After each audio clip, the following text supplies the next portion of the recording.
Hello, I'm excited to be here with attorney Ariel Fabre Lewis. Did I get it right, ma'am? Did I get it right? Yes, sir, Dr. Jones. That is correct. Yes, ma'am. Now, attorney Ariel, I connected with you off LinkedIn. Do you know I put a lot of energy in LinkedIn, and I'm a firm believer that everything starts with a conversation. And I put out a post. I don't remember the exact post, but you liked it. Do you remember what post you liked? I commented and liked a few of them, but they were similar to the messaging that I put out. And so that's how it connected and resonated with me. Uh-huh, uh-huh, uh-huh. So thank you for the opportunity to speak with you today. I noticed that you are an author, attorney, and that's something that we have in common. So let's just get started. Talk to me about your attorney journey. When did you want to be an attorney? How did you know you wanted to be an attorney? Where did that come from? Well, I'll start way back to the beginning. So my mom used to watch Perry Mason. And Mhm. so that's where I started, learning about what an attorney was, how they acted, how they dressed, how they moved. And so I grew up saying that I wanted to be an attorney. And so I went to undergrad and I got into a toxic relationship and kind of got distracted. And so I ended up getting a mediocre GPA when I was in undergrad. And so I thought, like, wow, I guess I won't be an attorney. How would I get into law school with a mediocre GPA? And so then I started teaching in special education, teaching middle school language arts. And in 2008, something just started tugging at my heart, even though I was living a good life, paying my bills in a respected profession, something just wasn't sitting right with me. So one night in my apartment, I sat at my table and I just started writing down what was on my heart and what I saw for myself, what I saw in my heart. And so it was basically me becoming an attorney, a wife, and a mother. And so I immediately started taking action into becoming an attorney despite what my GPA was. And so before you knew it, I was accepted into law school. It was just like the vision just started pulling me along and it just went from there. Wait a minute, you just dropped the bomb. You said you started acting. Say that statement again. You started acting like an attorney before your grades or something. Say that over again that you just said. Well, I started acting on the steps, taking the steps to becoming an attorney. Once I saw myself as an attorney, I started taking the steps to becoming an attorney. And Mhm. so everything just went from there. Like within the next 3 months, I received an acceptance letter into law school. Wow, wow, wow. That's powerful. That's powerful. Now, once you got into law school, how did that play out? How did the journey play out? What was that journey like?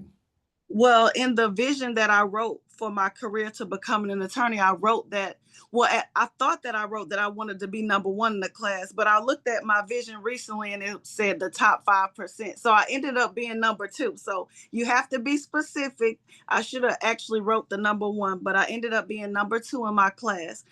And so I don't know if you know or knew Dean Thompson. I don't know if she was at the law. Beryl Thompson. Yes. So Yeah, yeah. Thompson. So there was a program called the pre-law program the summer before law school. And so I was like, oh, I should go to this because, I had this low GPA. I don't know what to expect. I'm the first person in my family to graduate from college and then now go to a professional school. So I said, let me go to this pre-law program, which wasn't required, but, I just like to be prepared.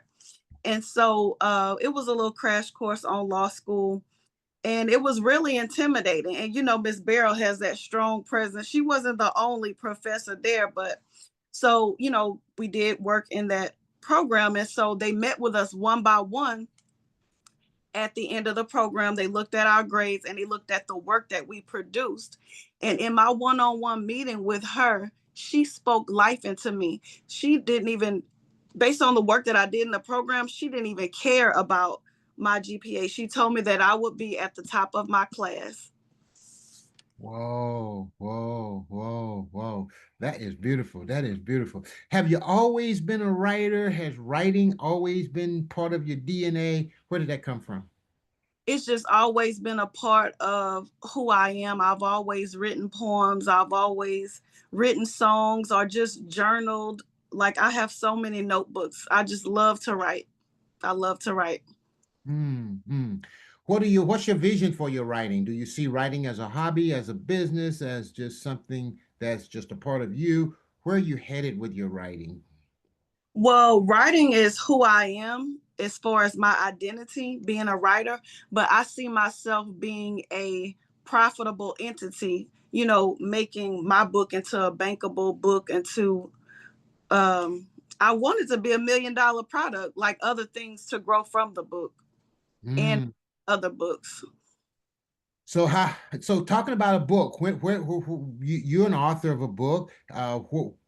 When did you write this book? What inspired you to write this book, the one that you've written? And what is it? The title of it is from vision to, I got it, vision over everything. Vision over everything. Clarity, confidence, and calling. Yes, well, the title of the book is Vision Over Everything: How to Align Vision, Faith, and Works to Unlock Your Fullest Potential.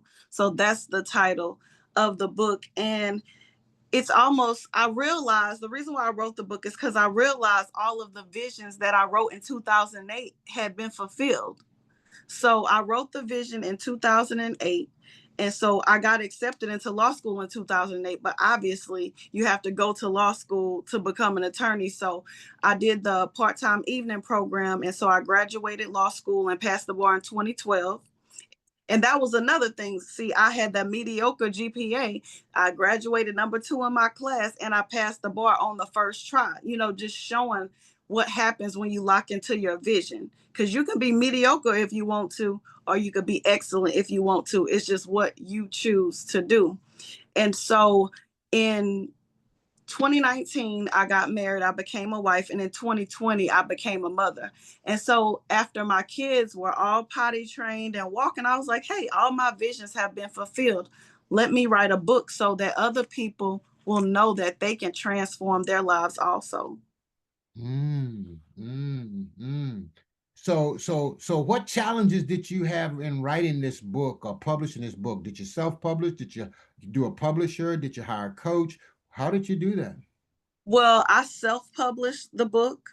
And so, first, I wrote the book, and me being an attorney, it was super long at first. So, it took me, it was a while to write the book. Then I took a while to condense the book. And so I did do, different little brief courses, like little crash courses about being self-published, but nobody really gives you all the answers unless you pay like $30,000. So really, I just did it mostly, on my own. But now I am in the market to find someone, a mentor, to help me carry it out, because I think writing the book is half the battle, and then I think I'm doing a good job of marketing the book, but I think I do need some additional coaching to carry it further. Hmm. So where do you want to go with that book? Where would you like to go? What would you like to do with it? What would you how would you see the book grown up a year from now, 2 years, 3 years? What is this book like? What's the vision? I would like to have a course created out of my book. I would like to do live events. I'd like to do speaking engagements. To me, it's more than a book, it's a movement, it's a message that God has given me to spread based on my testimony and people who are similarly situated to me. What's the core message of your book? What are you telling us? The core message is that everything starts with vision, because your vision is tied to your purpose. And so if you don't lock into your vision, you may not ever fulfill the purpose that God has for your life, because your vision is just your purpose visualized. You know what I'm saying? And so when you lock into the vision, once you see it in your heart, everything else is going to fall in place. Like it's like a cord pulling you to act on the vision. Mhm. What is your story? What is your journey that led you up to becoming this author, attorney, author? What's your story? What's your journey? As far as what, Your life story. Like my, my story, I come from a family of 14 kids, nine oh, girls, five I, boys. I'm number 12. I went to school. What oh, take me on the journey a little bit here. well, okay, this will tell you a little more of who I am. So I'm number of five kids. There was a slight glitch there. What was that now? You number I'm what? three of five children. Means you're middle, in the middle. Yes, my mother and father are baby boomers, and so they both have high school diplomas. Blue collar workers, worked hard, been on their jobs for. And so, out of my siblings, I'm the first to graduate college, or the only one to graduate college, and now be a professional. Uh-huh. And so, I'm from a small town, a majority white town, and so I think that makes me a little bit different from the average African American, because that's why I appreciated going to Southern University, because I had never been um, in the majority. You understand? Like I'm from Covington, Louisiana. I have never been in the majority, and then I went to Baton Rouge and went to LSU for undergrad, and so I wasn't the majority there either. And so when I went to Southern, I had the cool experience of being in the majority, and I'm happy to be a part of that school and everything like that. But that's basically who I am. I'm a small town girl with big ideas. Awesome, awesome, awesome. What are you most proud of about the book that you've written? What are you most proud of? What has been one of the best reviews or comments that someone has shared to you about the book you've written? Well, some people, I see it stirring up a lot of people. I see a lot of people stirring up their gift as a result of reading my book. But most people are telling me that it transformed their lives. It gave them hope. They thought that, a particular thing was over for them. But after reading my book, they see now that it's not over. They just need to take action as long as they have breath in their body. Awesome, awesome, awesome. So, how has this book aligned or coincided with with your law practice or with your legal career? Well, it will soon be aligning with my legal career. Just from having this book, obviously, as an attorney, I have taken legal measures to protect my book and my brand. And so the next step will be a legal toolkit to be an accompany to this book. Hmm. So it will soon collide together. What would you say to a legal toolkit? Okay. Can we talk about some of the tools in the kit? Well, I'm just gonna do contracts first. That'll be the first one first, because I think, everybody knows that they should do a copyright. Some people don't, but, copyright and trademarks. But I find that when it comes to contracts, people are people feel like it's confrontational, especially in our community. People get offended when you present them with a contract, as if you don't trust them. But to me, I don't trust you if you're not going to sign the contract. You know what I'm saying? I think that's important to protecting your vision. And even since I've been, building my brand, even before the book was released, like if you don't protect your vision, people will run off with your vision. Even with me having copyrights and things on my book, I see people that I've known, I've allowed them to speak on my platform, and they're trying to run off with my framework. You know what I'm saying? So you have to protect your vision as well, and not just be super spiritual about it. You also have to be practical about it too, and protecting your vision. Hmm. What kind of business or how big of a business do you foresee this book blooming into? I mean, I would like it to be a multi-million dollar business. I would like to do vision and goal setting. That's my passion. I love to write down my goals. I love to write down my to-do list, my visions. So I would like to start a movement among all people as it relates to vision and goal setting, because I think it's the key to success in anything that you're doing. Hmm. Hmm. Do you see yourself coaching or just practicing law along with the book writing and publishing? What are you, or speaking? So What do you see yourself as your superpower? Speaking, lawyering, coaching, or writing, or teaching?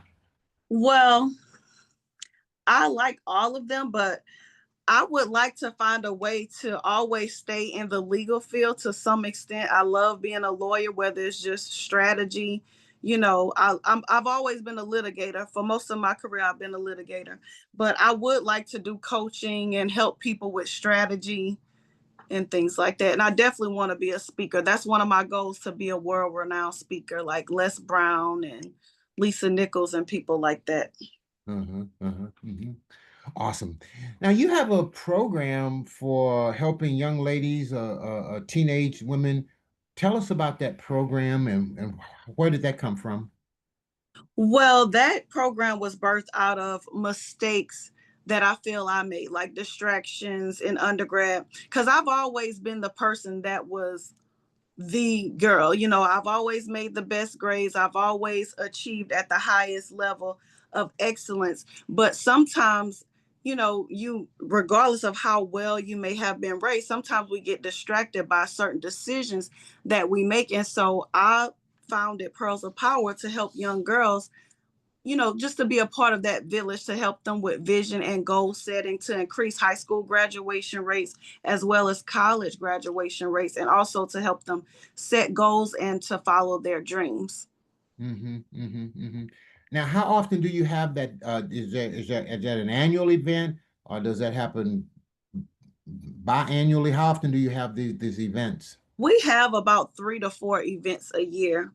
And then sometimes parents reach out to me directly, where I will do peer mediation if there's any issues with any girls in the community, to resolve conflict, or if a particular kid needs some sort of intervention. So I also make myself available for individual young ladies as well. Mhm. Where can listeners find a copy of your book or find out more about you and your programs? They can go on Amazon and search Vision Over Everything to purchase a copy of my book. And if they want to know more about my brand, Vision Over Everything, they can follow me on Facebook and Instagram. If they would like to know more about Pearls of Power, they can follow Pearls of Power on Facebook.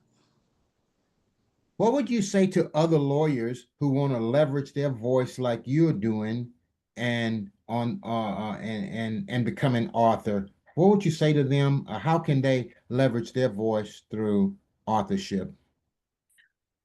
I would say to other lawyers, and I was just thinking about this the other day, that they should all have a product, especially if they've been in a particular practice area for a certain number of years, or if they have a personal testimony as it relates to becoming an attorney or overcoming odds. I would say they should have a product, such as a book, to posture themselves as an expert. hmm And what will that do for them? It will give them authority and credibility, and it also give them another stream of income as it relates to, one to one as opposed to one to many. Once you sell a book, like you were saying earlier, becoming a coach, you could be one to many as opposed to charging per client per service.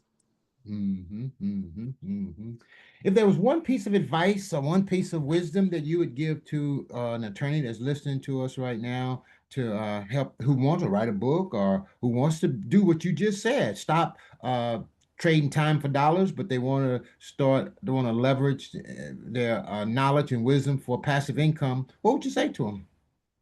Well, I would most certainly tell them to write a book or some sort of intellectual property, mainly because they're an attorney. I think being an attorney, going to law school, you never think the same. Your brain is totally different after that. I don't feel that anyone else is as analytical or strategic as attorneys. And another reason why attorneys should have an additional product like this is because our profession is one of the highest in suicide, is one of the highest in substance abuse. And this will buy back some time for you if you could do one to many as opposed to chasing cases. Wow, chasing cases. I hadn't heard that one before. That was a good one, chasing cases. All right. Attorney Ariel, is there anything else that you would like to share or say perhaps that I hadn't asked you about?